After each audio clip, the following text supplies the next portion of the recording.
Jason, good to see you. Thanks for making a bit of time to come and have a chat with me. I want to kick the interview off by asking you about something that I think makes your business really British. You talked to me about how you think it's really important that we look after the underdogs, which seems to me a really British thing, the support for the underdog. I mean, we've always been a bit like that in Britain, haven't we? Why is that so important to you, and how has that influenced the way you've built your business? Well, Paul, good morning to you, and thanks very much for inviting me to speak to you and your audience today. I think when I think back to some of the motivations that allowed me to create the Crowd Scout business, I look at examples around me of how does society operate and how do we work, and no one done it better than Simon Cowell and Simon Fuller with the X Factor product, right? Right. 20 years ago, we were all prepared to get up, pick up our phones, dial a phone number, cast a vote for the person that we fell in love with and the person that we felt had talent. In some cases, it was a person who had very little talent or maybe didn't appear to in a way that maybe media would present what talent Yeah. looks like. Yeah. Yeah. Susan Boyle is a great example of someone who captured the heartstrings and the imagination of the people who had talent, but maybe didn't physically fit the mold of what people may look at talent and celebrity looks like. So when I think about how we as British are, we are so good at raising people from the underdog to being successful.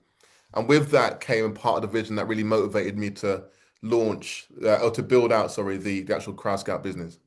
And tell me about the impact that you want to achieve. I mean, what is it you're trying to do with the business? And for the people that don't know about it, I mean, just explain what the business is and tell us about the impact that you're trying to have. Yeah.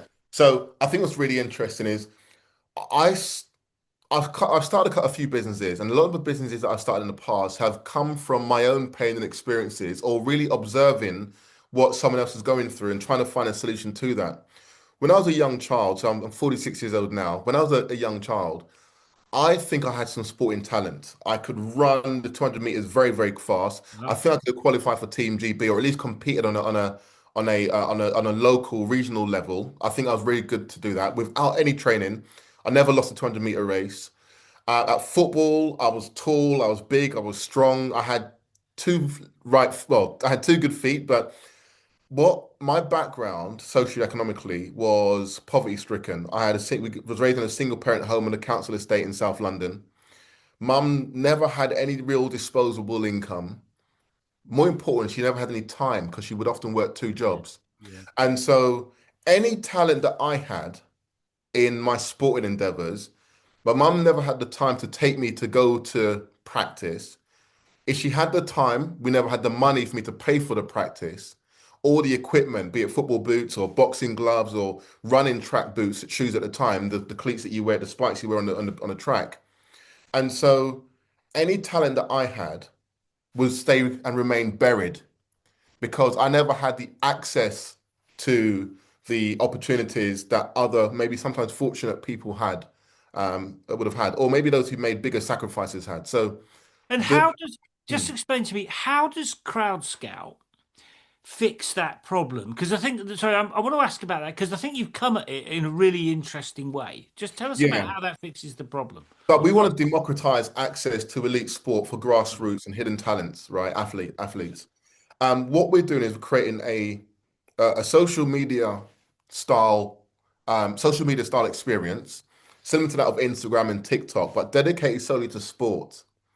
And what we're allowing people to do is to create their profiles, young athletes, between 5 to 28 or so, create their profile, upload their performance clips. It could be hitting a home run or hitting a boundary or dunking a ball or scoring a goal in the top Yeah. corner.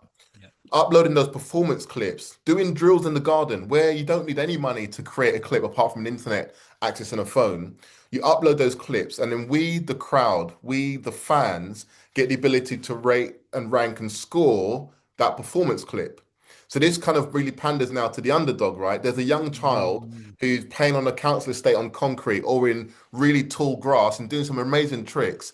And if we could see that person be seen by an Arsenal, a West Ham, an Aberdeen, a Celtic, whatever kind of club, any one club in the world, an MLS team, if we can get that person seen in front of the scouts, I think we as Brits, and I think we as humanity in general, will be prepared to cast a vote, rank the performance in the hope that that person, that individual, that young heel, boy or girl, can be seen by scouts across the world. And what we really want to do is ensure that talent, no matter where it exists, Mm. their talent is everywhere, but opportunities are not. Yeah, I mean, I think it's an absolutely great idea. How did you? I mean, how did you think of it? Because I mean, it's just it's a really great. How did you think of the? Where did the idea come from exactly? I mean, how did it, did it just pop out of your head? I mean, how did it arrive? Yeah, so for me, it really is based on the fact of my experiences, right? As someone who never had the opportunity to be seen, who was never tested to see, well, was Right. I good enough? It's about self-competition. Look, I play golf. Um, and when you're playing golf, it is you against you. No Yeah, one else matters. yeah, No one can impact your performance. Only you can. And so I like to think about problems and challenges and see how can I solve these issues. And when I came across myself, as I mentioned, coming from a very poor background, I never had the access to really test myself and see what I was capable of. And I think that if you have talent, but just by no means to be seen, um, you really want to be able to solve those problems. But in addition, the scouting network itself is somewhat broken or somewhat disabled because its right. reach is limited. You only have access to the proximity you have, which is the pitch that you go and watch the player play on. Yeah, Okay. So you're a football club and you've probably got a network of 30 scouts, for example. They can only ever go to 30 games at any one time, right? You go to Hackney Marshes where they probably have maybe 60 or 70 pitches now, probably 100 back in the day when I used to play. And you could walk around and see those matches. But there's a child somewhere in Aberdeen, in New Zealand, in Botswana, who's got skill and ability, yeah, and the scouts want to be able to solve and say, actually, if I can find the next Messi, the next Cristiano Ronaldo, the next Thierry Henry, if I can discover that person and then nurture them for their talent to come to the fore, I would be able to do that because in that you can almost breed or develop the next future star, which makes it builds to the next success of that particular club or academy. yeah. I mean, I think it's a genius idea, to be honest. I think it's Thank absolutely you. great. I mean, well, let me ask you about, as it were you. I mean, you're a super bright guy. You could do lots of things. Why are you building? Why are you, why do you want to build a business? I mean, what's the interesting business for you? Well, look, Paul, I spent 23 years working in financial services, Right. right? And 11 years working in investment banking. I worked at JP Morgan where I ran a global team of 8 individuals for 5 years. Well, 4 of the 5 years I was at JP Morgan for. I then moved after working within the banks, moved into sales, selling technology back to banks, asset managers and hedge funds. And a lot of the times what happens is people start businesses based on experiences that they have or desires that they want and things they want to goals they want to achieve. Yeah. In my experience, I've felt under appreciated and undervalued within the corporate world. When you have to play politics and when your honesty gets you into trouble, when people play politics which undermines integrity, I can't operate in that environment. I wanted to build or take control of my own destiny and build a business that I could control that could make a difference for people. So my motivation is really focused on taking control of my financial outcomes, right? I was a young man with a young family, a young wife, young daughters, and wanted to make sure I could provide for them. But also, I'm brave. A Right. lot of people have ideas, they don't have the bravery, or they're not courageous, or they would rather be secure with a 9 to 5 salary, which is perfectly fine.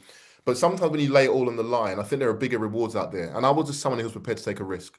Yeah, yeah. No, I can see that. Let me just ask you about the being the CEO. I mean, one of the interesting things at the moment is that technology is changing things. I think at probably the fastest pace ever. I mean, and I think that a lot of that's AI. It's stuff is changing really, really quickly. Yeah. How do you, as the CEO, kind of keep up with that pace of change? I mean, because your business is built on technology, which means that will change as you go forward. How do you? I mean, what's your take on how you keep up with that pace of change? It's a difficult Yeah. environment at the moment, I It's think. an interesting question. I think you've got to anticipate what the market's doing by reading papers and reading documentation, right? There are thought leaders out there who have ideas of where the market's moving, and you haven't got to delve into it fully, but you should be aware of what's happening. In my previous business, we built an AI capability which would identify diversity of businesses that are owned by women, disabled, LGBTQ plus, etc. That's a different business in itself. But what happened was the market changed, and Mm. therefore technology was didn't matter what technology you had. But where you can anticipate Yeah. developments and transformations within industries, technology can really be a great asset and a tool to help you stay not ahead of the market, but at least in line with the market. Yeah. I mean, what you're talking about really is keeping an eye on trends that could derail you, isn't it? Yeah. Correct. Yeah, you have to, yeah, exactly that. But it's also being able to say, well, if you look at things like Bloomberg's, those are big technology-owned businesses that have remained quite constant in what they do and where they are. You haven't always got to change the models. You can introduce AI into a Bloomberg to see what does a performance look like on a portfolio of investment assets, for example.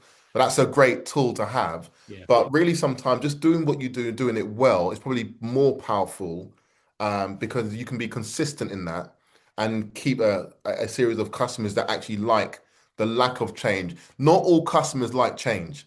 No, no, yeah, I'm well aware of that. Yeah. I mean, it's a very good point. Let me ask you, all those things are kind of external. That's about kind of keeping an eye on what's going on. What about internally? I mean, one of the interesting things about the rate of change is the impact that it has on individual CEOs. It's a tough gig building a business, but because things change so rapidly, the skills that you might need will Mhm. change.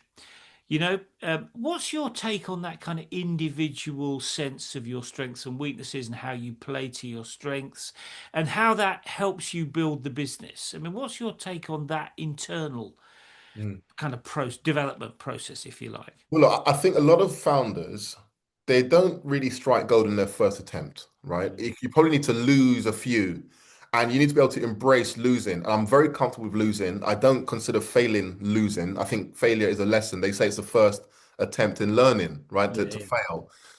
My approach is, and what has been the development I've gone through over the last couple of years, is to know that I cannot do it all. It's impossible for me to be the CEO, the CMO, the CTO, the COO, and sales and support and do everything. But the development for me has been to be able to hire the right type of people or to hire the right people who I then trust and leave to their own devices, knowing that they were hired for a skill, not to be managed by me. They would manage to deliver their roles. And when I think back to my career, a lot of the time, some managers mismanaged.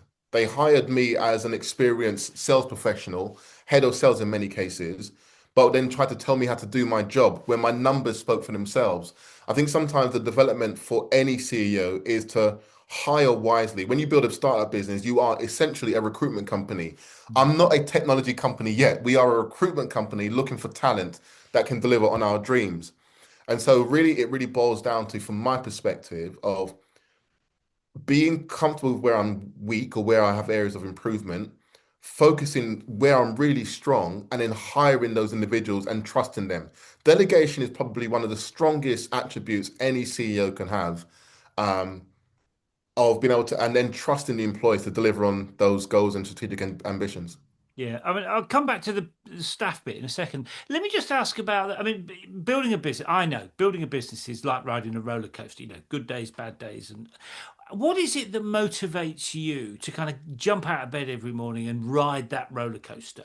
So that's one question. And then the Yep. question that's sort of related to that is where does the resilience come from? Because there are often a lot of bad days, aren't there? And they can Yeah. have bad days, can carry on for a while. I mean, where does the resilience come from in you? So, do you mean to, I'll answer the resilience part first, right? Because Right. I think it's a really fascinating question.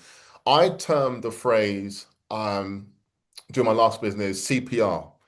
Put some CPR into your business: consistency, persistence, and resilience. Any founder, any entrepreneur needs to have those attributes. It's very difficult to succeed if you have no consistency, no persistence, and no resilience, particularly if you're selling product and services. But resilience for me comes actually from from failing. It comes from hardship. It comes from being told no. It's very difficult to learn resilience Mm. if you have the pavement, the way paved for you. Some young people who come from affluent homes haven't been told no before. They've never experienced disappointment. So when you go into the world and you get told no for the first time and you don't get your way, it's a very new experience for them. I've been told no all my life. I've been told no, I can't do something. I've been told no, I can't have that for Christmas. I've been told no, we can't go to McDonald's for food. I've been told no all my life. So you learn resilience and then you learn ways on actually hunger. I'll tell you a quick story. I worked for a company, head of sales, got made redundant, and they paid me to leave. So we had a great amicable departure from each other. About a month or so later, I got a call from the regional head of sales director who said, Jason, can you come back and teach the team that's left how to be hungry? Now, they were offering me £1,000 a day for 5 days. And whilst I needed the money, I told him no. Because I can't teach hunger. You can't teach someone Yeah. to pick up the phone and want to make a phone call, in as much as you can't teach resilience. Resilience is something that you learn Yeah. and it develops and it builds over time. It's not an attribute you can go and get from university. Yeah, no, and that actually is a really important point because I think that's one of the things that's missing. Yeah. So I think very well made point there. Let me ask you a So, little so I bit. go to answer your first point as well about Oh, the go on. Sorry. Yeah, go on. yeah. Yeah. So you're right about what motivates me. I'm not always happy. I'm not always sparky. And what I've learned again through my experience is not every day has to be an 8 till 6 working day, right? Or a 6 till 6, and you have to wake up at 4 o'clock every morning. And unless you achieve something, then you've achieved nothing. Not every day has to be like that. You have to be kind to yourself in order to help yourself deliver the goals you want. There are days when I'm spinning the wheels, my brain's moving, but nothing is being done. I'm not being productive. I've sat at my desk for an hour and a half, 2 hours, and I've written half an email. When you are able to notice the lack of productivity, that's when you get up from your desk and go for a walk, go for lunch. I go and play 9 holes of golf, and that allows me to reset myself and come back and then be productive and be able to perform. I think it's very important to understand and know what your capabilities are and not measure you against someone else because everyone's makeup is different. You have to read what it is that you need, but then also be able to spot and identify your own trends as well. I know when my wheels are spinning and I'm not productive, I need to leave the desk for a while. And Yeah. that's what allows me to be productive and motivates Yeah. me. Yeah. And the thing about golf being, that you play yourself essentially. I mean, golf, your biggest competitor is you, isn't it? I mean, a number of people have talked to me about that and how important it is, in terms of their psychology. I mean, so I totally get that. Let me ask you one more question around this resilience thing. Sure. One of the things about building a business, and I think this is particularly important in relation to your business, because your business is pretty different. And that means you're challenging the status quo. And I think what's your take on how you go about tackling the status quo? Because your approach is, I mean, I haven't seen anything Yeah. remotely like what you're doing out there, which means there'll be an awful lot of people that will be thinking that's not how we should do things Yeah. because it suits them the other way around, doesn't it? I mean, what's your take on challenging the status quo and the kind of mindset and those sorts of things? Well, challenging the status quo, I think you can consider it almost like a competition, right? What does competition look like? And Yeah, I heard once that if you walk down any bread aisle in any supermarket, you'll find 40 different brands of bread.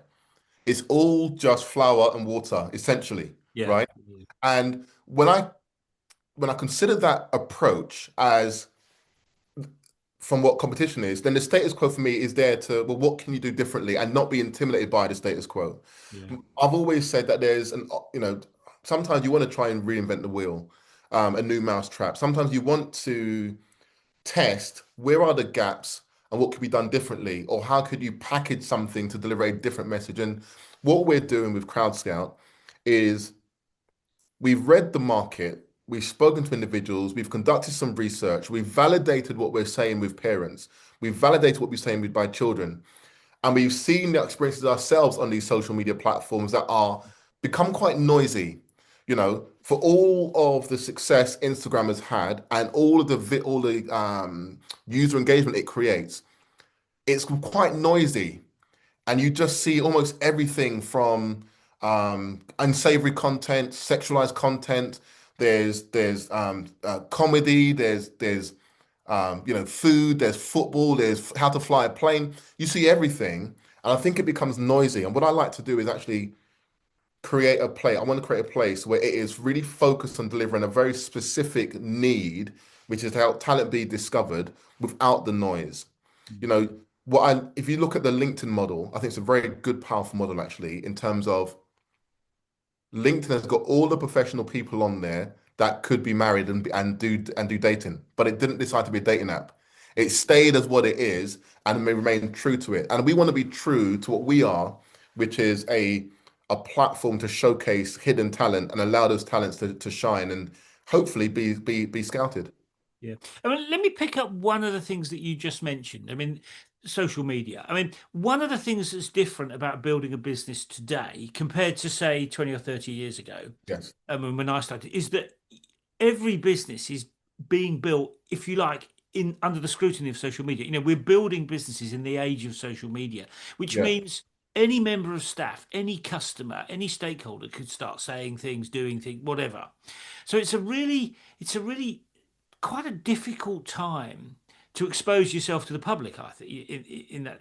What's your take on managing that building process, the growth process, in an age when, you know, any disgruntled employee, any disgruntled customer could do you an awful lot of damage? I mean, what's your take on those sorts of issues? Look, customer service has always been crucial to any business success. Yeah, Um, I think we all have a tolerance, though, to knowing that one unhappy customer does not break a business, right? I think we're used now to seeing negativity online, and but more importantly, we give people have the opportunity to actually praise and give yeah, credit and praise and recognition to businesses as well. So, I think if you look at it from a perspective of if you think about how businesses were built 20, 30 years ago, there was these really strict set of rules.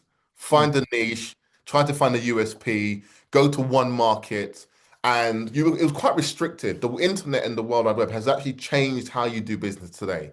mm. I think for the better. I can now launch a global platform in a matter of an hour and Yeah, have customers 50, 8,000 miles away. That's unprecedented, and was not possible um, in the past. You had to stick to your locale. mm, The internet gives us a great tool and I think this is what entrepreneurs should really think about. When you think about your business, you can think about scalability and an ability to reach a wider audience if your product deserves it. Now, my wife runs her own business as well, and she's shipped her products to across the globe, even though she's based here in Essex, Chelmsford. And so the internet gives you a great tool that can be leveraged to widen your customer base. And even if you do receive negative feedback, which you can comment against and you can yeah, protest, I think the idea is to really focus on giving your customers a superior experience that allows them to want to add positivity and five-star reviews, which drowns out any negative comment that happens. yeah. And I mean, I also want to pick up another thing you just mentioned. I mean, the internet is great because it allows you to work globally. I mean, that's a good thing. The Yes. downside is that you're then competing with every other business online, aren't you? I mean, millions of them. But that, yeah, yeah. How that seems to me to be a really difficult thing to deal with because No, it's huge competition. I mean, just what's your take on that? no, not at all. I mean, I had if I was to launch Crowd Scout today, I would have potentially 80,000 people I could reach, right? In Chelmsford or whatever the population of Chelmsford is. I've now got access to 7 billion people, Yeah, yeah, yeah. right? So it doesn't matter how much competition you have. There is enough pie or slices in a pie to go around to everyone. And it's to I think we have an opportunity right now to actually encourage people to not be dismayed or discouraged by competition. Um, we've gone for our numbers. We've actually got a TAM of 3.2 billion people, right? And when you kind of do the numbers, our SAM or SOM, can't remember which one it is now, is 800 million people that we can really reach, that we think we can really get over a period of time. So yeah, attainable, our SAM number is about 800 million people. You can't be shy when you have that much opportunity. And even if we get just 50% of our number, we can still have a client base of 400 million people. That's a significant opportunity that the internet has made accessible. that wasn't before, and we should certainly embrace that. Yeah, yeah. No, I mean, I agree with you. I think what cannot be avoided must be welcomed. I mean, it's never going to go away. So you've got to make the most of it, haven't you, You really? are where you are, right? That's right. What it is. Yeah, Yeah. yeah. In terms of dealing with people, one of the other interesting things I think about business is that on the one hand, you want to build positive relationships. As you just said, customer service, pretty important. Really important. Yeah. On the other hand, you need to get staff and you need to get, you need people to get stuff done. I mean, we talked about that a little bit earlier. There's an interesting balance between building relationships and getting stuff done. And sometimes there's a challenge in there, particularly with staff, sometimes with partners, other stakeholders, and sometimes with customers. I mean, what's your take on that balance between relationship building and getting stuff, outcomes achieved? What's Mm. your view about that? It's a really good question. You know, you want to build, you want to put revenue first. If revenue is put first, you only get revenue, you only can determine or drive or build revenue through creating a great customer experience. Yeah. And in order to create in order to create a customer experience, you have to make sure you have the right people. You can't get good people who don't focus on revenue. Sorry, you can get good people who don't focus on revenue and they create a great customer experience, but they don't result in revenue. And that can be detrimental to any business. I'm not shying away from the fact that we are trying to turn a profit and a return for our investors. We want to make sure that in order to do that, though, that we have such a great product that delivers such a great return for the users of that product that they enjoy using the platform. And therefore, we need to make sure we employ the really good people that can actually build the right product that focuses on the customer's experience and their utility around the platform that turns revenue. So does the rule book say put customers first? The customer's always right. Yeah, but actually, I think the outcome we all want is profitability to then do the things we really want. And what really motivates me to one of your questions earlier actually is I really want to be able to employ young people that in this day and age struggle to put down a deposit to build a house, to buy a Yeah. home, to run a family. Yeah. And I want to honestly, Paul, this is if anyone takes anything away from this, and it's from myself, it really is this purpose that is at my core. Having grown up in a council home, we never owned a home back then, having never had access to means, having seen poverty, having seen the state of the economy today, and what young people are coming into, that you need to earn X amount of tens of thousands of pounds to get a deposit on a home or, live um, below your means in order to save a deposit in a climate that's taken and taxing everywhere. What I want to be able to do is build a business that can allow our staff to buy a home, put Yeah. down a deposit, and have a family. And that means we got to put profitability first. But to do that, we got to build a really interesting product that does something that hasn't been done before, allowing our brand and ambassadors to be able to reach their sport and athletic market directly and dynamically. And to do that, we need to hire the right company that understands our vision and our mission to build an incredible user experience. So I kind of put profitability above all else, but it is not at the loss of that customer experience and the employees that we need to hire in order to deliver the vision that I have for the business. Yeah. And let me ask you about that process of hiring. I mean, you know, lots of entrepreneurs will tell you hiring people is pretty tough. I mean, what's your take on getting the right people on the bus? I mean, you can hire lots of people. The Yeah. trick is finding the right people, isn't it? I mean, what's your take on getting the right people on I board? look at it as in, can you take instruction and then can you there's a couple of areas that I really value. Can you take instruction? Do you have the competency to deliver on those instructions? And are you hungry? Having someone who is maybe fully accomplished in life and has no real desire, no drive, they're not going to drive your business forward. And that is not age dependent. You can have someone who's 50 years old who is hungry as ever and wants to be successful, as you can have an 18-year-old who has no drive and no ambition. So they are not mutually exclusive at all. Um, so I like the idea of looking at integrity, people who are able to take direction, who are then able to deliver on that to a significant level, and those who are hungry. And I think those for me, whenever I interview anyone, I always ask the question, what motivates you? In particular, in sales, if someone doesn't say that money motivates them, I can't hire them in sales. I need them to be driven in that. If we hire in support people and they don't say customer satisfaction, then you want someone to be hired in the roles that they can personally relate to, that Yeah. speaks to and appeals to their personal attributes and persona and what they stand for, their purpose. So I try to align individual purpose by asking the question, what motivates you, and then aligning them to the roles that are fit within the business. Yeah.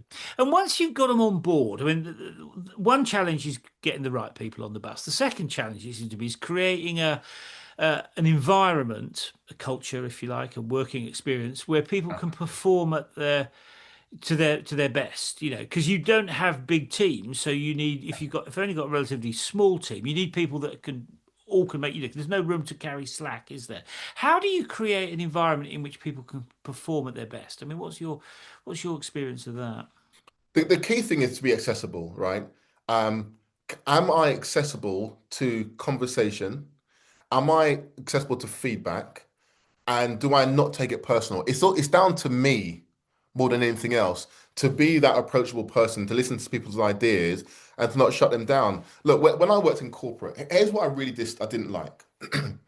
You're in an all hands session and the execs are up there talking and they ask a room of 150 people, 200 people, any questions? And no one says anything. The room falls silent because they don't believe that they have a culture of being receptive to feedback or challenging questions. And so, you got 100 minds in that room with 100 ideas. At least two of them have got to be good. At least two of them might make your customer service better. At least two of them might drive revenue. At least two might make the culture of the business better, right? The culture of the business, yeah, I might determine part of it, but I shouldn't determine all of it. It depends on who we bring together. So I think being accessible, but then also, if you think about my background, I ran a business that focused on inclusion, not exclusion. Mm. And that business was designed to help everyone be included within a corporate environment for who they are, not just what, well, not just what they are. So I think I've got all the mechanics on how to build a team, um, knowing that we have to reward greatness. And this is, again, another really important thing. It's if you can reward your employees, they will stay loyal to you. Ironically, another business I launched and closed down subsequently was called Human Capital Consultancy, and we were trying to understand through anonymous consultative interviews, Mhm. why are some people leaving this business? You've hired them, and within 3 months they've left. What's going wrong within the company? So I actually have it within my DNA to understand and listen what will make a company work well by listening to the employees of the organization.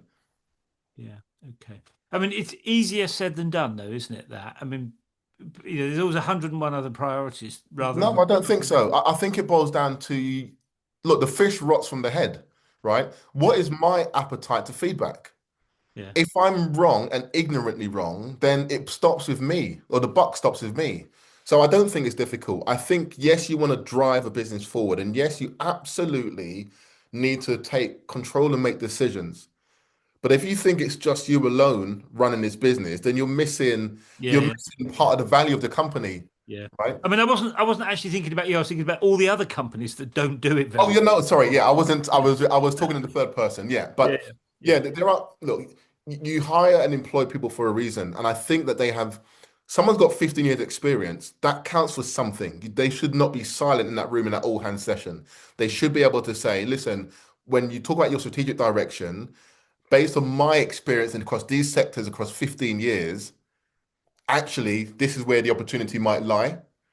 Um, but I've also seen some departments be intimidated by other departments within a company. So you have to make sure that everyone is singing from the same hymn sheet. The fact that legal may contest a legal contract, their job isn't to stop the deal from going through, it's to find out the way to make the deal go through.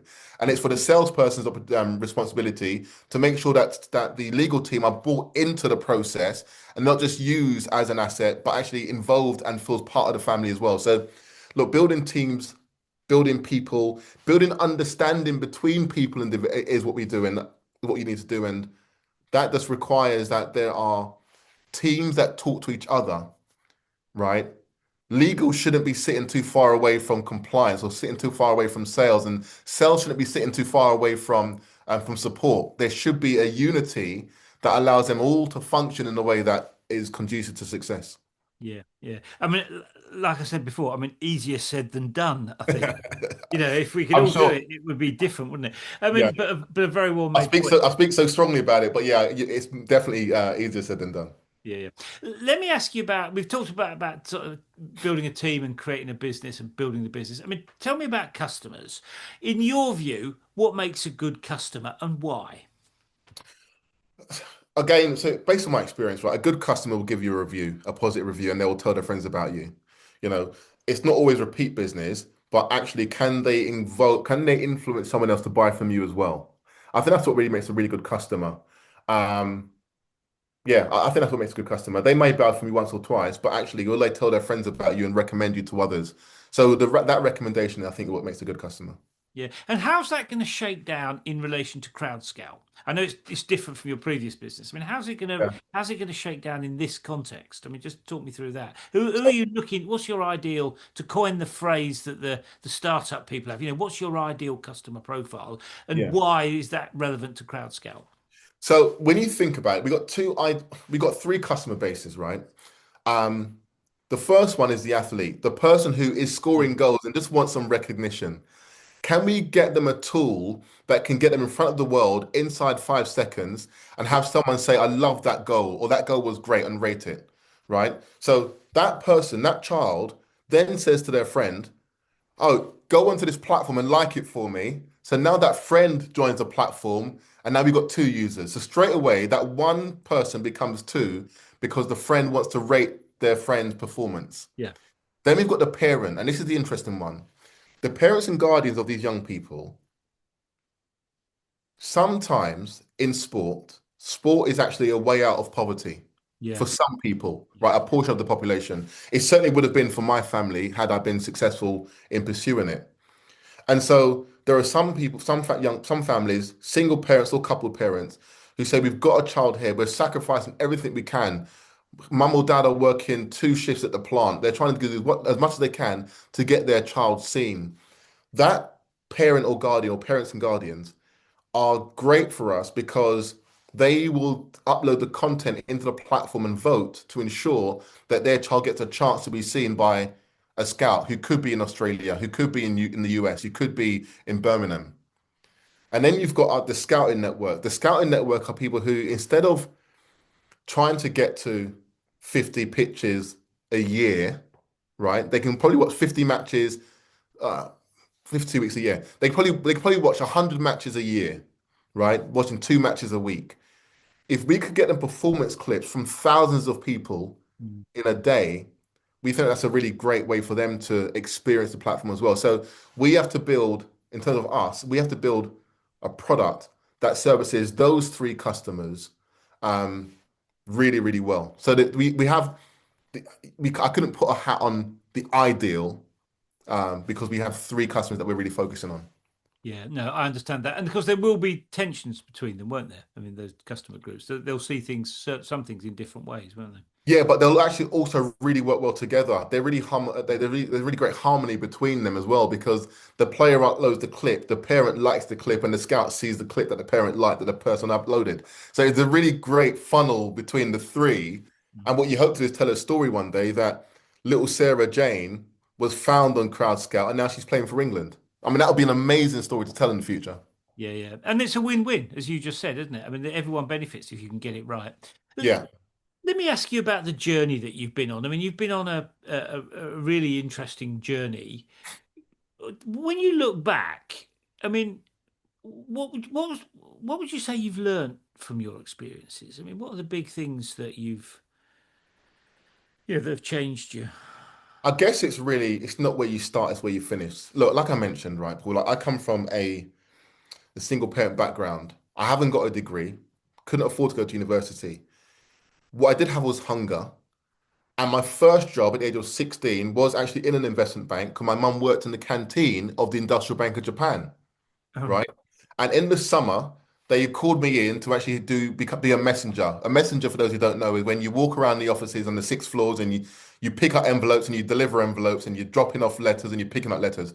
That's what a messenger is. And they called me in during like the summer and winter when the main two guys who were there, Chris and Ron, I can remember their name actually back from 1995, which is interesting. They uh they would then, if they were on holiday, they would call me in to cover their shifts, right? And that I done that for 2 years. In the third year, I did go to college and done my I done a business GMVQ advance in business and finance. When I finished that course, I then went to Judith Goodall and said, Judith, is there, I'm now finished my college course. I want a real job. On the Monday, Andrew came to me and said, Jason, there's a job in accounts payable. Do you want it? And I said, yes, £10,500 a year. It was 1997, so not a lot of income at all. And one thing happened that changed my life, I think, in that building. I was going down in the elevator, the lift, and I heard a conversation from two guys. They were saying, "Oh, we've just bought our new kitchen, and we just paid 25 grand for the kitchen." I remember the numbers as much as I remember the names. And I'm like, "You've paid 25 grand for a kitchen. I'm on £10,500 for a whole year. I couldn't afford a kitchen in probably 20 years, right?" And my journey and being open to feedback and to learn lessons and observing and taking as motivation is what got me from accounts payable, from the messenger room to accounts payable, to running a global technology team in JP Morgan, to being a CEO of a technology business that I'm building myself. It's not where you start, Mm. it's where you finish. But the key thing is this, and the most critical of all, is those young people or people, let's put no age blanket on it, those people with aspirations need to have inspiration, right? So I aspire to be the greatest footballer in the world. But if I see my parents laying on the sofa doing nothing, collecting universal credit solely when they're able to work, or I see like a bad diet, I've got no inspiration to achieve my aspirations. Mm. And so hunger is really important. Having an aspiration to achieve greatness, being open to seeing, observing, and being motivated by people's success, really motivated by people's success, and then having access to inspiration. I think that's really, really powerful. And our platform in particular will create those inspirational moments because I'm going to see someone do a skill and I'm going to try and perfect that skill as well to deliver it. So it's funny, it all comes together. Yeah, let me pick up a point you just made there about inspiration. I mean, what would you say when you look back over that journey? What would you say is the best piece of advice you've had? Best piece of advice I've had. It probably wasn't advice, Paul. It probably was being told no. Mm. I think rejection is so powerful. It hurts more than success. Yeah. Look, I won't say I haven't been given advice, and I couldn't pull one out the hat right now. But I think being told no is a great motivator. Um, Yeah, people hate it, don't they? They hate being told no, which is right, what spurs them on. I mean, I hear that right, a lot. right. Yeah, yeah. So I've learned great lessons from certain people. Charles Hewson taught me how to be methodical. Was once my manager at JP Morgan. A chap called Scott Williams taught me how to pay attention to detail and how to really slow the world down so I could see the woods from the trees.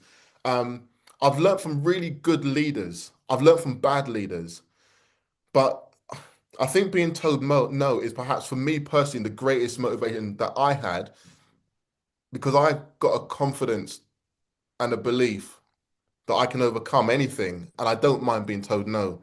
Let me think about greatest advice. I'm sorry, I don't know. That's the truth. I don't know. I've just No, taken lessons from people. yeah, yeah, no, that's fine. Good advice, actually. I mean, that thing about being told no and how it motivates you.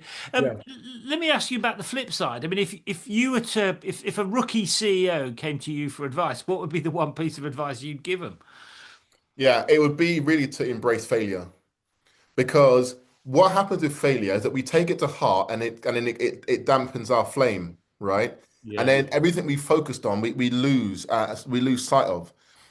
Uh, you're not going to hit a home run every time, but you must still swing the bat. You must still have a chance. You must still make an attempt. And so if you're brave enough to be an entrepreneur, if you're destined to be a founder, if you want to be a founder, if you want to run a small business, just know that that you have to accept failure as part of that. I think the greatest advice is, okay, this is one that I'll give, and one probably I've learned is to fail fast though. Mm. Yeah. Fail fast and listen earnestly, because I think those two things go hand in hand. If you keep holding on to a bit of flogged horse, then you're gonna have a problem in the business. So the deal's not gonna come in. Move on. Fill your pipeline. Oh, okay, I'm on the roll now. Fill your pipeline with opportunities. Don't focus on just one deal. Mm. Do the numbers, look at the stats and statistics. I know that when I was in technology sales, I would close roughly 20 to 25% of all sales deals, right? So therefore, I can't hit my number, my sales target number, if I only have four deals on the go, because I'm going to lose, four or five, I'm going to lose three or four of those. And so you have to build a pipeline once you understand the numbers, because when you look at your attrition rate on the loss of deals, you know that you're closer to hitting your target. Definitely in the beginning, do the numbers. Mm. What it is, how much money do you need to for the business to survive? How much, therefore, revenue do you need to bring in? And therefore, how much sales pipeline do you need to have in order to lose the deals that you'll lose, the 25, the 75 to 80%, to win the 20 to 25%, Mm. to hit the target that you make, and therefore know on average what is the cost of sale of each of the products that you sell. So it's not complicated, but once you do the numbers, Yeah. you are given direction on just how aggressive or assertive you have to be when pursuing sales. So you can afford to lose early because your pipeline's got other opportunities that you can pursue. So Yeah. lose early, and listen earnestly. Yeah, yeah. No, good advice. Let me ask you a couple of final questions just before we wind up. Not so much about you and your business, but about the environment that we're in. I mean, AI changing everything, and it's changing it really quickly. I mean, what's your take on the way that that's going to shake down over the next few years? I mean, how do you think it's going to affect your business? Is it going to be a positive? Is it going to be negative? I mean, what's your take on the environment that you're in, and how it's going to impact on you and your customers and stuff? So look, AI it's a wonderful tool. It's got wonderful capabilities, Mm. but it is to the detriment of people. I think we have to really, really make to take that under advisement that many people are losing their jobs because there are now efficiencies that are required that AI can deliver. Yeah, yeah, So then it does, so then it boils down to the individual to say, what are you going to do about it? Right? This is where entrepreneurship becomes great, because people say, I'm going to take control of my own destiny, my own outcome. So on one hand, I think AI is a great way of building a business, of adding services to businesses that you need. So for example, how we're going to use AI, a good example would be, we don't want people uploading videos of how to fly a plane, for example, right? Or how to bake a loaf of bread. We're not that kind of content. So we want to be able to stop that from happening. But we can't govern millions of uploads every year mm, manually. We'd need to leverage AI to do that for us. But on the other hand, in some other industries where people resources are being replaced by AI, it is it's damaging for the economy. It's damaging for people's homes and their livelihoods. mm, And it does create a space where, unfortunately, businesses are focusing on making a return on investment for the investors so they can pay their dividends out at the end of each year. And so businesses are always looking for opportunities to cut down its major overheads, which tends to be people. yeah, So I think it's to understand the writing on the wall, leverage it where you can. But if you're in a role which is at risk, to take control of that own destiny and maybe start your own consultancy business in the field that you're in. yeah. I mean, what you're saying is that if it cannot be avoided, it must be welcomed. You need to get a grip of it, don't you? Because it's not going to go away. No, it's not going to go away. I mean, these things, and we've not seen the start, No. the beginning of it. I mean, it's going to really transform how businesses operate. Um, but there's some areas where you can't replace with AI, right? Some trades that have been forgotten over the last 20 years, since the launch of the internet 20, 25 years ago. Um, yeah, 25, 30 years ago, that will always be required, and I think that those who are at risk maybe need to change their skill if they are determined to run their own small businesses. And it could be in the laboring trades, it could be a plumber or electrician. Those are really, really one of the highest sought after roles at the moment is actually those who are electricians who understand electric batteries in car Yeah, manufacturers, yeah, right? So if you go to a showroom or a mechanic, unless you can change an electric battery properly, right, there is a massive health and safety risk because of the voltage that these batteries carry. So people are upskilling into that kind of trade. So where AI may have impacted one's industry, and the opportunity to upskill in another one that is not dependent on AI is where the opportunities really lie to make new money, new revenue. yeah. No, absolutely. And in just one final thing about that. I mean, will I mean, do you think that AI ultimately is going to start creating lots more jobs, or do you think overall we're going to lose jobs? I mean, what's your feeling about the way the balance is going to play out? I mean, historically, technology has always overall it created jobs. I mean, you lose somebody, it generally creates a lot more. I mean, do you feel the balance is the same way? No, I don't think it's the same way because AI is about is about efficiencies, right? Mm. You could say technology was about productivity, right? So I guess what I mean by that is if as AI has the capabilities of performing tasks that people could do, it will replace the people. And then therefore, investors again, and this is all investor led, investors are looking for a return on their investment. And again, as I mentioned, if they are to reduce headcount, investors will seek that, and then therefore it becomes detrimental to people where AI replaces them. Technology was very different. Technology, I guess if you look at it back in the day, the horse didn't and cart didn't complained about the car, but we still moved to the car, the automobile. And so I think AI is very similar. You have to embrace it. You have to Yeah, embrace it because irrespective, um, AI won't create jobs. You can now code a new app from an AI technology, right? yeah, Before coding required people to do coding. yeah, So you can still have a room for developers. Today, a single app can develop that now instead because of its AI capabilities. So yeah, AI will replace people, whereas technology created opportunities for sure. yeah, yeah. I mean, whichever way it shakes down, it's going to be an interesting few years, I think.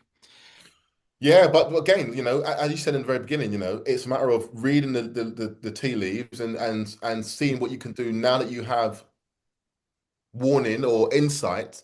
What do you want to do about it? The last thing we could do is be like Noah in the ark, right? Where everyone's telling you what's happening. No one listens. I'm not religious, but it's a funny analogy. If you consider writing on the wall, then you have to make moves beforehand, anticipate it, embrace it, and be one of the first to embrace it and leverage it. Otherwise, you're standing still while everyone else is moving forward. Yeah, You know. yeah. Interesting times. Jason, thank you for taking a bit of time out to come and share your story. Absolutely fascinating and a brilliant. I mean, I just love your proposition. I mean, I just think it's absolutely great. So I really hope. I mean, Crowd Scout is successful, but I hope it carries on being successful. And I mean, I know you've got exciting plans for it, so look forward to hearing about those at some point. So thanks for coming on. Really appreciate it. Thanks, Paul. Thank you for having me. Thank you. No worries. Cheers then. Bye bye.